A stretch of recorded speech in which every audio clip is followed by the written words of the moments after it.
लेकिन इसी बीच हम डॉक्टर परमेश्वर अरोड़ा को भी जोड़ते हैं। डॉक्टर अरोड़ा, आपसे समझना चाहेंगे कि आयुर्वेद के अगर हम नजरिए से देखना चाहें तो इसमें किस तरीके से वर्णन है और क्या कुछ जो इलाज है वो आयुर्वेद के जरिए किया जाता है। देखिए, इसको आयुर्वेद में नेत्र अभिष्यंद करके वर्णित किया गया है। और सिम्टम्स उसी तरह के होते हैं, जैसे आंखों में लाली आ जाती है, आंखों में हल्का दर्द होता है, कभी कभी वहां देखेंगे सेक्रेशंस होते हैं, कुछ ना कुछ डिस्चार्ज देखने को मिलता है। तो ये सब कंडीशंस होती हैं, इन्फ्लेमेशन हो जाता है। तो हम लोग बेसिकली इस वेदर में स्पेसिफिकली जो रेनी सीजन होता है, जहाँ पे हाइजीन थोड़ी उतनी अच्छे से मेंटेन नहीं होती, तो हम लोग ये इंडिकेट करते हैं कि भाई आप रोज जो है कम से कम इस सीजन में त्रिफला जल जो होता है उससे अपनी आंखों को धोते रहिए।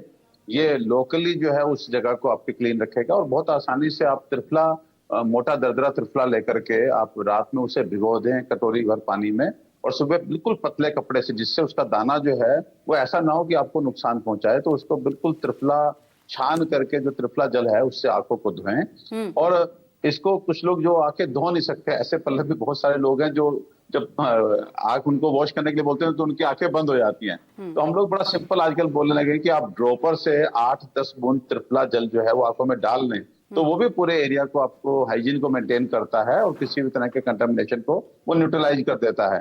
एट द सेम टाइम नीम के पत्ते जो है, अगर आप इस पर्टिकुलर सीजन में 8-10 पत्ते नीम के जो हैं वो आप चबा करके रोज खाने की आदत डाल लें, तो ये आपका एक बहुत अच्छा एक नेचुरल एंटीबायोटिक अपना कवरेज हो गया, एंटीसेप्टिक कवरेज हो गया। तो ये त्रिफला जल और नीम के पत्ते प्रोफाइलेक्टिकली, मतलब प्रिवेंटिव पर्पस यदि आप लेते हैं, करते हैं, तो नेत्र अभिष्यंद, जिसको कंजंक्टिवाइटिस बोलते हैं या को फ्लू बोलते हैं या कुछ तरह की कंडीशन, सारे इन्फेक्शियस और इन्फ्लेमेटरी कंडीशंस जुड़ी हुई हैं, ये एक सिंड्रोम आप कह सकते हैं।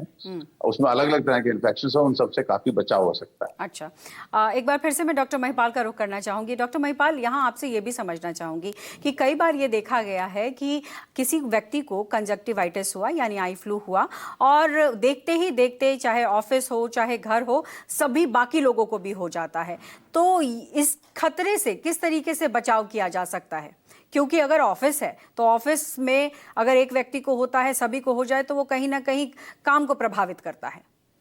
देखिए, ये इसमें जो कहा जाता है prevention is better than cure, इसमें आपको सावधानी बरतनी चाहिए कि अगर किसी व्यक्ति को कंजंक्टिवाइटिस है, बच्चे को कंजंक्टिवाइटिस है या किसी ऑफिस गोअर को है, तो they need to stop going to work और टू स्कूल, क्योंकि बिना कांटेक्ट के ये बढ़ेगा नहीं।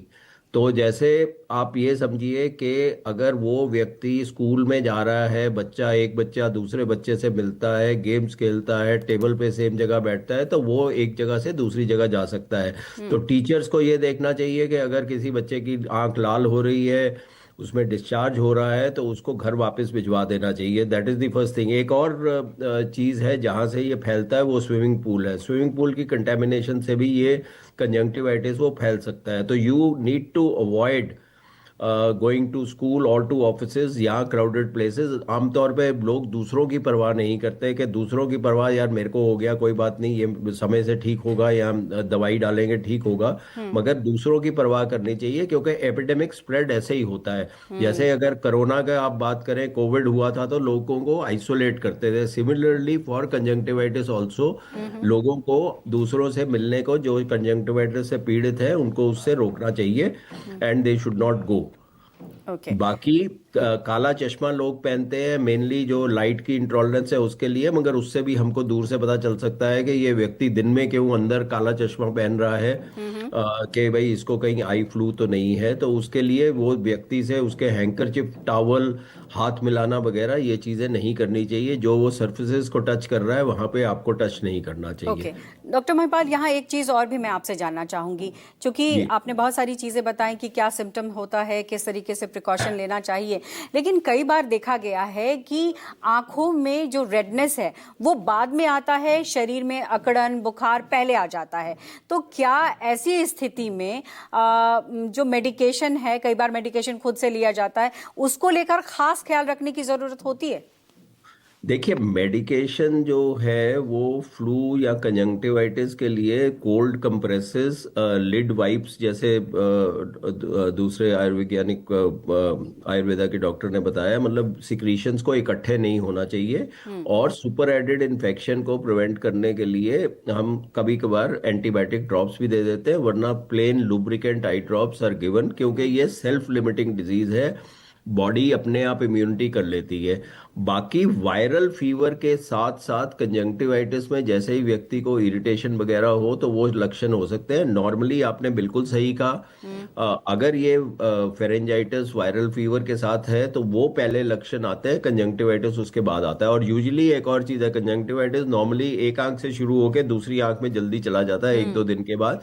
So both the eyes are normally involved, but there could be a dissimilarity between one eye और दूसरी आई में 1-2 दिन का गैप हो सकता है। जो सेल्फ मेडिकेशन की बात है आपने कही, वो बहुत इंपॉर्टेंट है, क्योंकि इसमें इंडिया में आज की तारीख में भी ऑफ द काउंटर आप जाके कोई भी दवा खरीद सकते हैं। तो स्टीरॉयड ड्रॉप्स का सेवन करने का जो लोग कई बार कर देते हैं, एंटीबायोटिक स्टीरॉयड का कॉम्बिनेशन है, उससे ये जो वायरस है उसकी रेप्लिकेशन के ऊपर असर पड़ता है, और ये इसका स्प्रेड कॉर्निया के ऊपर होने का ज्यादा चांस होता है। तो जी। अपने आप स्टीरॉयड के आई ड्रॉप नहीं यूज करने, कोल्ड कंप्रेसेस, लुब्रिकेंट, आंख को साफ रखना, ये चीजें आप खुद ब खुद कर सकते हैं। और अगर थोड़ा बहुत भी आपको आई स्पेशलिस्ट के पास जरूर जाइए, अगर कुछ भी लग रहा हो कि भाई बैक्टीरियल सुपर एडेड इन्फेक्शन है, तो हम एंटीबायोटिक ड्रॉप्स उसमें ऐड कर देते हैं। कुछ केसेस के अंदर हम डेफिनेटली स्टीरॉयड ड्रॉप्स देते हैं, but that has to be under the supervision of an ophthalmologist. और एंटीवायरल भी कई बार हम एंटीवायरल ऑइंटमेंट भी देते हैं, अगर वो वायरस का जो प्रकोप है वो कॉर्निया के ऊपर जा रहा हो। बिल्कुल, और मेडिकेशन को ध्यान से लेने की भी जरूरत है, बिना सलाह के मेडिकेशन कभी नहीं लेना चाहिए, ये बहुत महत्वपूर्ण बात है। और